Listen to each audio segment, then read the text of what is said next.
வணக்கம் மாணவர்களே. இன்று நம்ம செய்யக்கூடிய செயல்பாடு விரும்பி செய்வோம். என்ன செயல்பாடு? இந்த செயல்பாடுல நீங்களாக சுயமாக கட்டுரை எழுதுவதற்கான பயிற்சி கொடுத்துருக்காங்க. ஃபர்ஸ்ட் நம்ம என்ன பண்ணோம், யானைன்ற தலைப்புல நீங்கள் சொன்ன கருத்துக்கள் எல்லாத்தையும் நம்ம என்ன பண்ணியிருக்கோம், இப்போ போர்டில் எழுதியிருக்கோம். அதை நம்ம 3 பிரிவுகளாக பிரிச்சிருக்கோம்.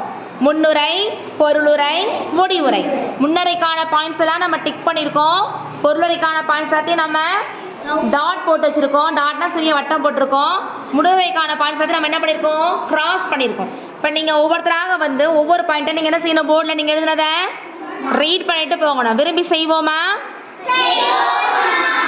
எங்க ஸ்டார்ட் பண்ணுங்க. விரும்பி செய்வோம். முதல்ல முன்னுரைக்கான பாயிண்ட்ஸ் வாசிங்க பார்க்கலாம். அடுத்து அடுத்ததாக நம்ம வாசிக்கக்கூடியது பொருளுரை. வாசிங்க.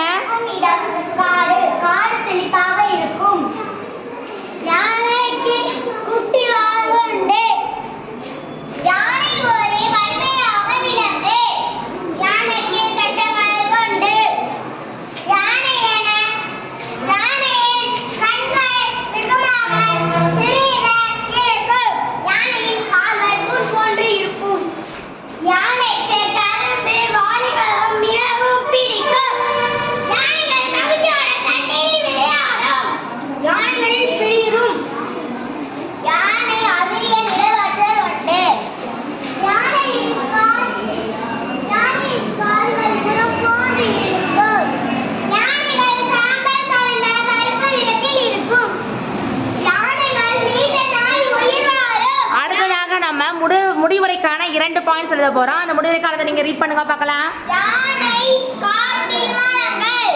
யானைகளை பாதுகாப்பதன் மூலம் காடுகளையும் பாதுகாக்கலாம். நன்று. யானைகளை பாதுகாப்பதன் மூலம் காடுகளையும் பாதுகாக்கலாம். நம்ம கிட்டத்தட்ட 17 பாயிண்ட்ஸ் எழுதிருக்கோம். 17 பாயிண்ட்ஸையும் நீங்க நம்ம எப்படி படிச்சிருக்கோம், 3 பிரிவுகளாக பிரித்து கட்டுரை எழுதுவதற்கான செயல்பாடு பண்ணியிருக்கோம். நன்றி மாணவர்களே.